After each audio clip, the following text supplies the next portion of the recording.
बिस्मिल्लाहिर्रहमानिर्रहीम। अस्सलाम वालेकुम नाज़रीन, आप देख रहे हैं BBC 11 हेडलाइन न्यूज़। मैं हूं इब्रार हुसैन।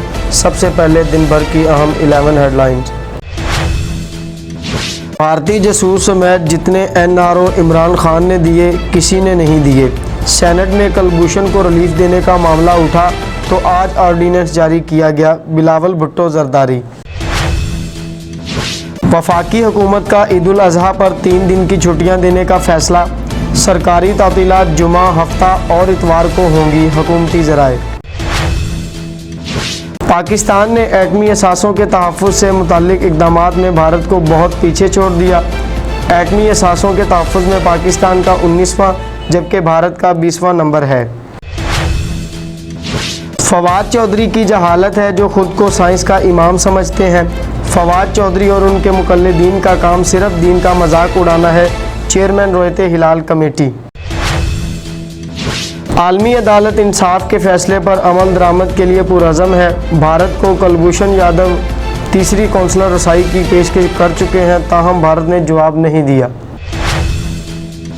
कोरोना वबा के बायस सिविल एविएशन अथॉरिटी को 30 अरब रुपए से ज़ायद का नुकसान। कोरोना वबा से कबल यौमिया 1000 से ज़ायद परवाज़ें पाकिस्तान की फ़ज़ाई हदूद से गुजरती थीं। यौम अरफा और ईद उल अज़हा पर काबातुल्लाह आम इबादत गुजारों के लिए बंद रखने का फ़ैसला। इस साल हमने गैर मामूली हालात के पेश नज़र सेहत के पहलुओं पर बुनियादी तवज्जो मरकूज़ की है। नायब कमांडर हज सिक्योरिटी। आइसक्रीम बॉक्स में हेरोइन सप्लाई करने वाला बैनुल सूबाई मंशियात डीलर गिरफ्तार। मुलज़म के कब्ज़े से बरामद होने वाली हेरोइन की बैनुल अक़वामी मार्केट में मालियत करोड़ों रुपए है।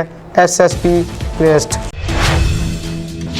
हुकूमत ने मुल्क को दलदल में फंसा दिया है। 2 साल में अवाम की ज़िंदगी उजीरन हो चुकी है। रहनुमा नून लीग राना सनाउल्लाह।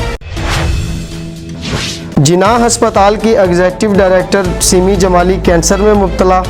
पूरी ज़िंदगी अवाम की खिदमत की है। उम्मीद है अल्लाह ताला जल्द सेहतयाबी देगा।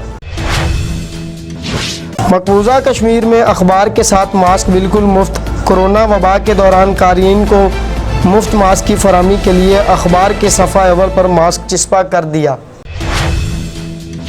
नाज़रीन, ये थी दिन भर की अहम 11 हेडलाइंस। इब्रार हुसैन को दीजिए इजाज़त। मज़ीद अपडेट्स के लिए देखते रहें BBC 11 हेडलाइन न्यूज़। अल्लाह हाफिज़।